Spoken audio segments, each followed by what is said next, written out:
Hello po mga kabayan, kamusta po kayo? Sana po nasa maayos po kayong kalagayan. At samahan niyo po inyong lingkod, si Kamanong po, at tayo po yung magkomentuhan dito po sa Tambayang Makabayan. Magumpisa na po tayo mga kabayan at komentuhan po natin ito pong impeachment ng Vice President.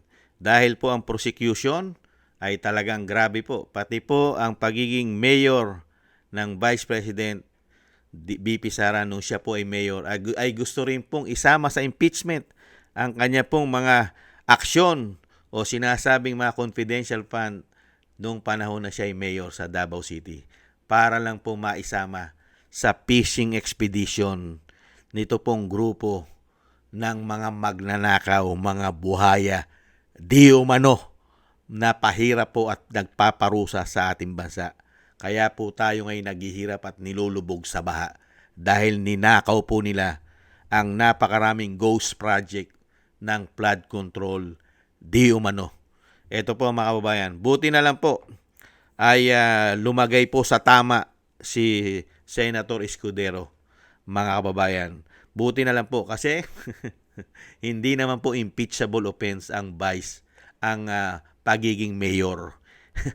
Ang vice president lang po at ang presidente, ang ombudsman, ang Sandigang Bayan, ang Korte Suprema, at ang COMELEC, at ang COA, commissioner. Hindi po ba yan ang mga impeachable? Siyempre may impeach mo lang vice president sa pagiging vice president.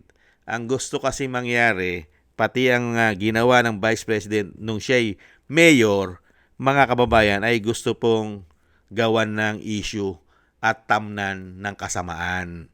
Ganyan po ang mga salot. Ito po ang sagot ni Escudero. Mag-umpisa na po tayo. Umalma ang depensa sa impeachment trial.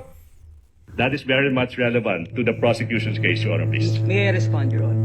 Yes, before the presiding officer makes a ruling, Counsel. Yes, Your Honor. The rebuttal presented by the prosecution is wrong considering that there's no such allegation in the articles of impeachment, Your Honor. Moreover, Your Honor, it is clear in the ruling of the Supreme Court in Duterte versus House of Representatives that the basis of any charge must be for acts committed in relation to the impeachable office and within the term of the impeachable officer, Your Honor. Your Honor, can I make a quick rebuttal to the last point? No need, Counsel. The presiding officer will make a ruling. The court will allow it given that it is for the purpose of establishing pattern and or behavior on the part of the witness. But to be clear, that whatever she says with respect to acts committed by her in relation to the Vice President now while she was a mayor in Davao City is not part of this impeachment trial and will not in any way add to the charges that has been filed and are pending before this court under the 4 articles of impeachment, as previously ruled by the chair in previous requests for subpoena, for example. However, may I ask counsel further to abbreviate the proceedings? Attorney Bakel, are you willing to stipulate that the witness is a hostile witness, and therefore counsel may ask leading questions already instead of qualifying the witness as a hostile witness? No, Your Honor. The prosecution must first qualify the witness as hostile, Your Honor. Then qualify her, Attorney Ligutan. We shall. Qualify her. Yan po mga kababayan. Grabe, no? Kaya lang hindi po ubra yan sa galing ng mga defense team lawyer ng Vice President. At alam po nila ang batas at saligang batas. Hindi po katulad po nitong grupo ng mga ulupong at grupo ng mga buhaya di umano na sanay pong gumamit ng bendalo di umano. At lahat po ay gagamitin.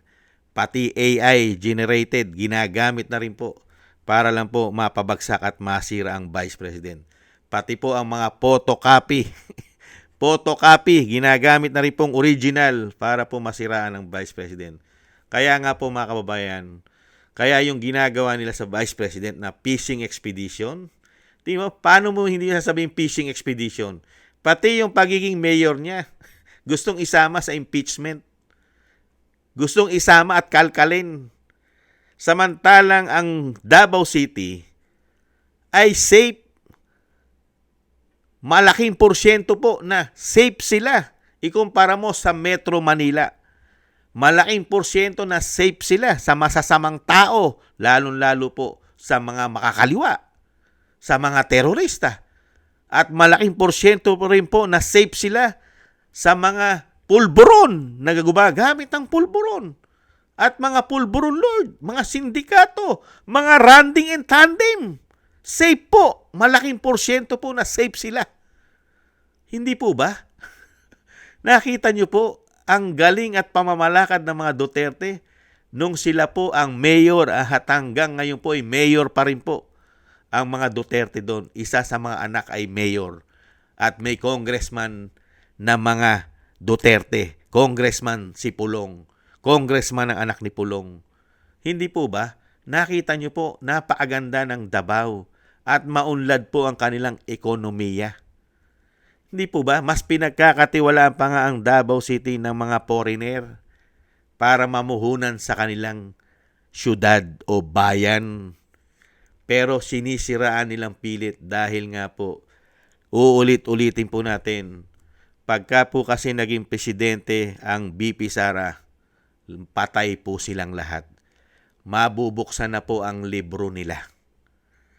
Mga kababayan, napakalaking porsyento na pabubuksan po ni BP Sara ang mga libro ng mga congressman, mga party list, mga senador, pati ang kanilang confidential fund, kung sino man ang nakahawak na confidential fund na pilit pong ginigipit at ginagawa ng korupsyon ng confidential fund ng Vice President, nakakarampot, di hamak na malaki pa ang confidential ni Boying nung siya po ay naging ombudsman, naging DOJ secretary.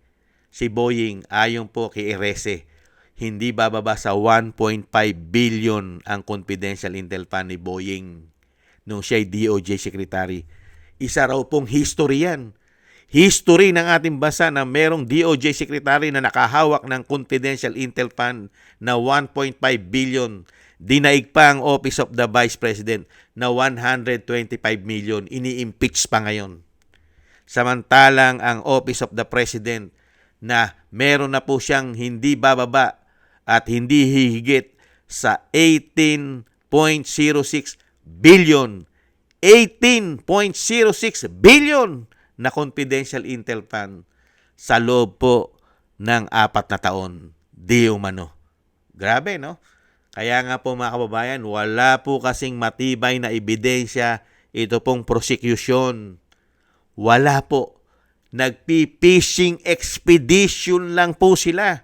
Naghahanap lang po sila ng ebidensya na manggagaling mismo kung magbubukas ng sinasabi nilang ibinibintang nila sa Vice President. Pinabubuksan po nila lahat at doon sila magpi-fishing ng ebidensya at ipaninira sa Vice President. Hindi po ba? Ang Vice President, ang kanyang confidential intel fund ay kompleto po. Sumasagot po siya sa COA. Kung ano ang kailangan ng COA, kinukomply nila. Ibinibigay nila. Hindi po ba? Pero sa kabila nun, pilit pa rin po nilang sinisiraan ang kredibilidad ng Vice President dahil nga po sa ginawa po nilang malawakang korupsyon sa ating bansa. Wala na po silang nagawang malalaking programa. Wala na po silang ginawa sa ating bansa. Ngayon po ay nilulubog po ang ating bansa. Ang Luzon ay nilulubog sa baha. Pero ang mga politikong magnanakaw ay nakatutok pa rin po sa politika dahil kailangan po nila ipagtanggol at pagtakpan ang ginawa nilang 4 na taong pagnanakaw. Di umano. Hindi po ba? Kaya nga po lahat ay gagawin nila para lang mapabagsak si BP Sara. Pati po ang kanyang pagiging mayor ay gusto pong idawit sa impeachment. Ganyan po kawawalang niya ang mga sindikato ngayon sa gobyerno sa ating bansa. Di umano.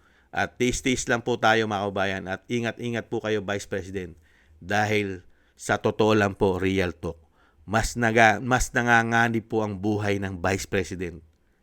Dahil po gobyerno na po. Gobyerno na po ang nagpapabagsak sa kanya di umano. kasama po ang institusyon ng mga buhaya di umano. Kaya po yung sinasabi po, katarantaduhan yon na ang nanganganib ang buhay daw po yung masasamang tao sa atin ngayon. Yung mga magnanakaw na politiko nanganganib. Mas di hamak na nanganganib. Napakalaking porsyento po na nanganganib ang buhay ng Vice President. Dahil lahat po ngayon ay kinakalaban siya.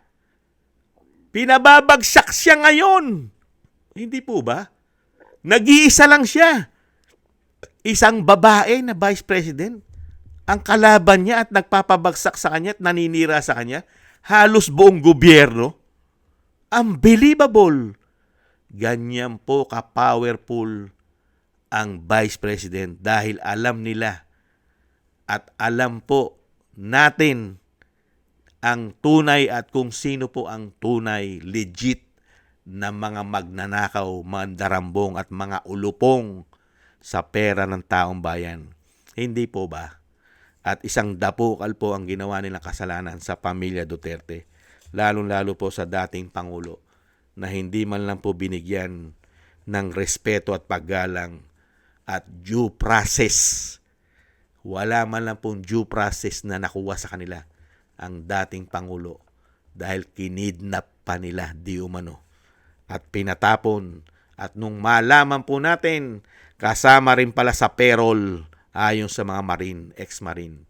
Kasama rin pala sa nakinabang sa ating buwis. Yan po mga kababayan.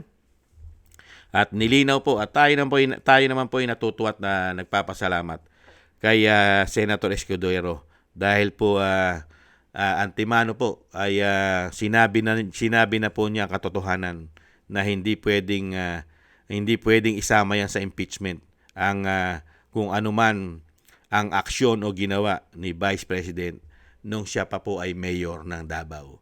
Buti naman po ay doon po siya sa katotohanan at doon po siya sa batas. At doon po siya sa sinasabi po na pagsunod sa saligang batas at hindi po sa bendalo. Maraming salamat po mga kababayan sa gusto po ng ating Tambayang Makabayan sa YouTube at TikTok.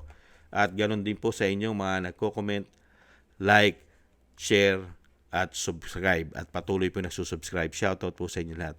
At thank you rin po sa mga nagbibigay po ng tulong at biyaya.